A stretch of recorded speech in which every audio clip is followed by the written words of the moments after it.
एक बार की बात है। एक बार एक शिक्षक एक संपन्न परिवार के शिष्य के साथ कहीं जा रहे थे। तो उस शिष्य को कुछ मजाक सूझी, क्योंकि उसके रास्ते में किसी गरीब लड़के के जूते दिखाई देते। उसने अध्यापिका से कहा कि गुरुजी, अगर हम इन जूतों को छुपा दें तो कितना मज़ा आएगा। यह देखते हैं कि व्यक्ति पर क्या असर पड़ता है। अब उसे तो सूझ रहा था, लेकिन गुरुजी ने कहा कि नहीं, गरीब इंसान के साथ इस तरह का बद्दा करना ठीक नहीं है। उसने कहा, क्यों ना हम इन जूतों में कुछ कुछ सिक्के डालते हैं और देखें कि इस गरीब मजदूर पर क्या असर पड़ता है। उन्होंने ऐसा ही किया।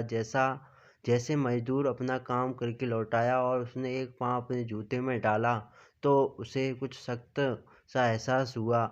उसने अंदर हाथ डाला तो उसके कुछ सिक्के सामने आए। वो थोड़ा चौंक गया, चारों ओर किसी को देखा तो कोई भी दिखाई नहीं दिया। पीछे उसने दूसरा पैर अपने जूते में डाला और वापस उसमें कुछ सिक्के दिखाई दिए। अब दोनों जूतों के सिक्कों को उन्होंने अपने हाथों में रखा और प्रभु की ओर इशारा किया। हे प्रभु, पता नहीं भले ही मानुस ने यह सिक्के मेरे जूतों में छुपाए हैं, लेकिन जो भी छुपाए हैं उसे मेरी दुआ है, ताकि इन पैसों से मैं अपने बच्चों और पत्नी के लिए कुछ खाना और काम लाऊंगा। और बोलकर वह चला गया। इस बात को शिष्य और शिक्षक दोनों सुन रहे थे।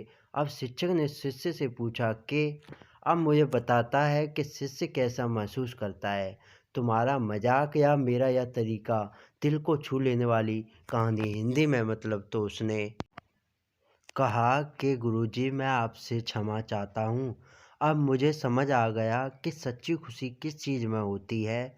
जब हम किसी का मजाक उड़ाते हैं तो हमें कुछ पल का आनंद मिलता है, लेकिन इससे हम बद्दुआ मिलती हैं। लेकिन अगर हम किसी की मुश्किल हालात में मदद करते हैं और हम भी मदद करते हैं, तो उसे भी नहीं पता कि हमने उसकी मदद की, लेकिन अंदर ही हमें पता है कि हमने उस इंसान की यह सच्ची खुशी है। जब हम दूसरों को खुशी देते हैं तो हमें सच्ची खुशी मिलती है।